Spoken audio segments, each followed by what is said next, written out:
Star Wars Knights of the Old Republic est un coup de cœur vidéoludique. Je ne peux pas être totalement objectif en parlant de ce jeu tant il a bercé mon enfance. C'est d'ailleurs grâce à lui que j'ai pu faire mes premiers pas dans l'univers de Star Wars.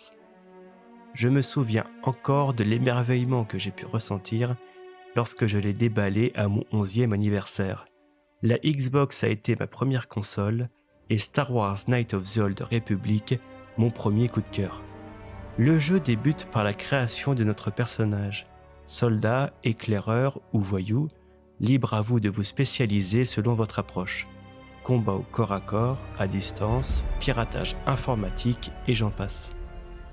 Personnellement, j'ai toujours eu tendance à choisir la facilité avec le soldat. Le jeu utilisant un système de G2D virtuel lors des combats, inspiré des jeux de rôle classiques comme Donjons et Dragons, les notions de jet de sauvegarde, volonté et réflexe s'apparentaient pour moi au fun que l'on peut ressentir quand on remplit un tableau Excel. Même si à l'époque je n'y comprenais rien, je ressentais toujours une certaine tension quand se tenait devant moi un Mandalorien champion d'arène, une meute de ragoules affamés ou un rancor titanesque. Techniquement, le jeu peut en rebuter plus d'un.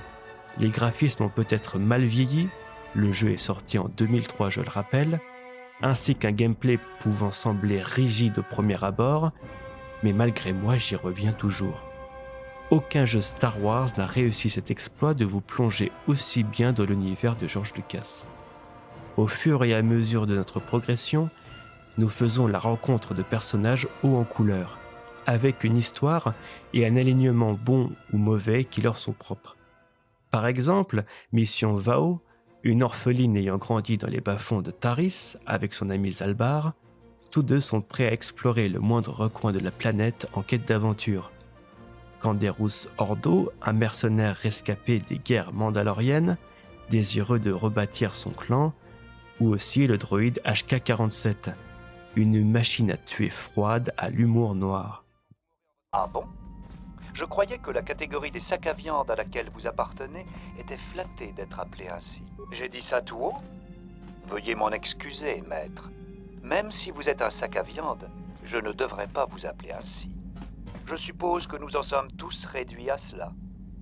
Et si on se trouvait quelque chose à tuer, histoire de rigoler un peu?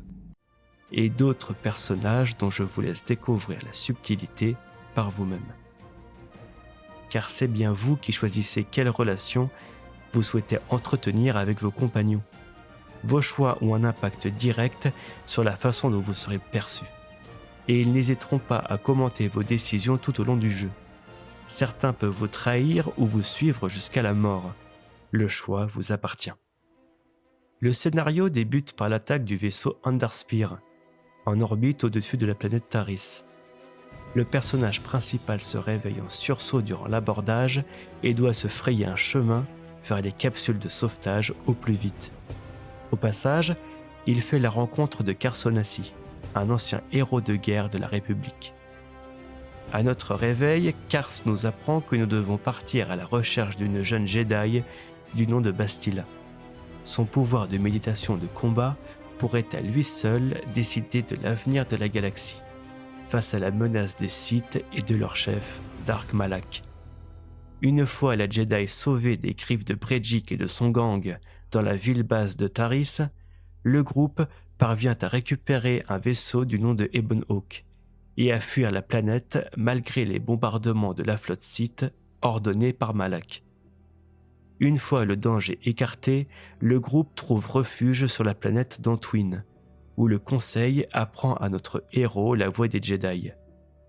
Durant son initiation, d'étranges visions le mènent sur les ruines d'un ancien temple, issu d'une civilisation oubliée, et découvre le premier fragment de la carte stellaire. Je suis Zar, membre du Conseil des Jedi. Les autres membres du Conseil sont Maître Vrook, Maître Vandar et bien sûr le chroniqueur de notre académie, Maître Dorak. Confie au nouveau Padawan la mission de retrouver chacun de ces fragments. D'après les archives Jedi, la carte, une fois reconstituée, indiquerait la position de la Forge stellaire, une arme mystérieuse capable de mettre un terme au règne de Malak et d'anéantir les Sith Pour conclure, je dirais que KOTOR est un de mes plus grands coups de cœur, car il a véritablement une âme. L'essence du jeu repose sur sa narration et une mise en scène soignée qui rend un brillant hommage à l'univers Star Wars.